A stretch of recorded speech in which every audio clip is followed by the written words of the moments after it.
Makamu wa Rais nchini Tanzania, Daktari Emmanuel Nchimbi amemvaa Rais Samia Suluhu akisema kwamba ikiwa hatosheki na jinsi ana misimamo yake ya misingi, basi aweze kumfuta kazi na kumwondoa kazi ile ya kuwa makamu ama niseme makamu wake.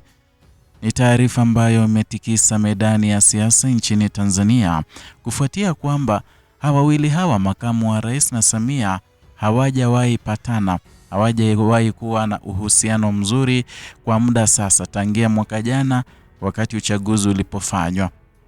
Kuna wengi walikuwa wanafikiria kwamba huenda Daktari Nchimbi angeweza sana kumrekebisha Samia Suluhu, manaka alikuwa ameonyesha makucha yake mwanzo baada ya kuchukua hatamu ya uongozi baada ya kifo cha John Pombe Magufuli. Japo kufika sasa inaonyesha wazi kwamba itakuwa vigumu zaidi kwake Daktari Nchimbi kumfurusha ama niseme kumrudisha chini makali Samia Suluhu dhidi ya mambo kadhaa ambayo yanazidi kuaffect wananchi wa Tanzania. Ndio imefika maana imefika mahali ambapo Nchimbi anasema kwamba yeye, ikiwa Samia Suluhu haridhiki na msimamo wake aswa ya misingi ya masuala mbalimbali, basi anaweza kumwondoa, anaweza kumfuta kazi kama makamu wake. Ni taarifa ambayo ina uzito wake na nataka tuiangazie kwa mapana na marefu, japo kwanza tutazame video hii.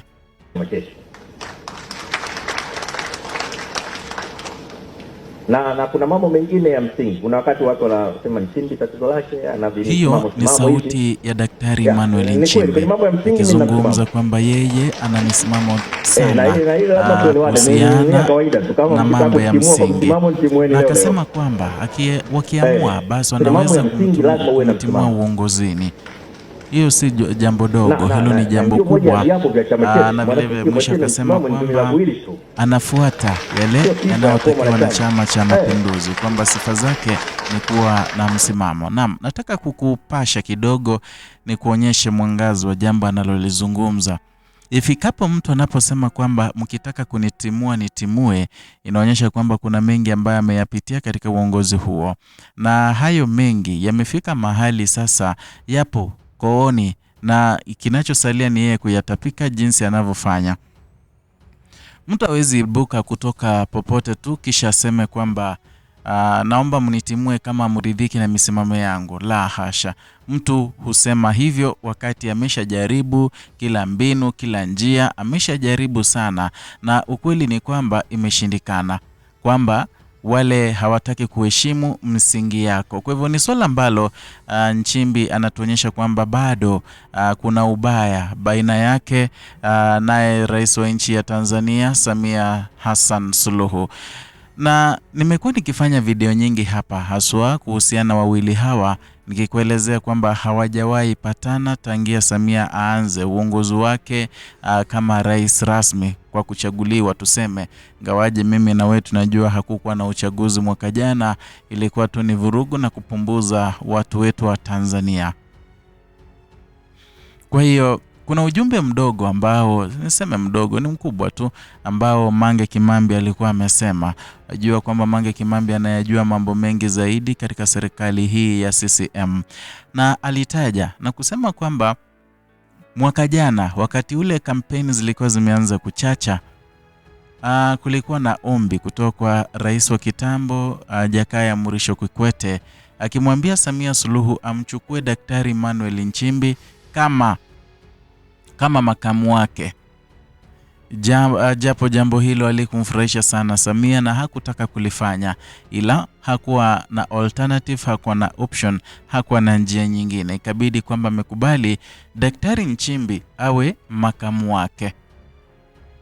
Ngawaje kutokana na duru za kuaminika zinasema kwamba Samia alijaribu sana kupinga maamuzi hayo.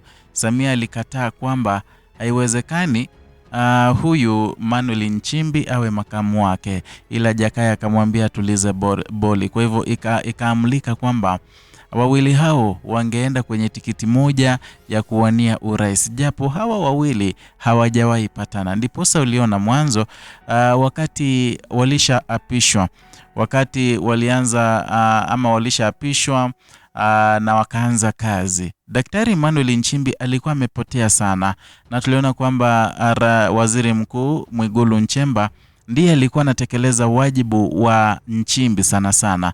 Ukisikia ripoti yote inatolewa, unasikia ni Nchimbi kunradhi, unasikia ni Mwigulu anatoa badala ya Nchimbi. Unajua Nchimbi ni makamu wa rais, yeye ndiye msaidizi wake. Kwa hivyo taarifa yote inayotoka kwa rais inastahili kutoka kwake.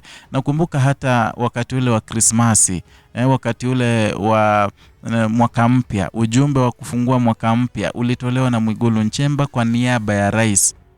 Si yeye Nchimbi, na yeye ndiye makamu rais. Hata kwenye ukurasa wake wa mitandao ama ukurasa ule wa ofisi ya makamu wa rais, uliona kwamba yeye hata picha zake hazikuwa zinaonekana sana. Inaonyesha kwamba hata functions mingi, ibada nyingi, shughuli nyingi hakuwa anahusishwa. Ni swala ambalo lilionekana wazi hadi wengine wakaanza kumwambia Daktari Nchimbi, sasa basi kama utakiwi itakubidi resign, umejiuzulu, manake itakuwaje?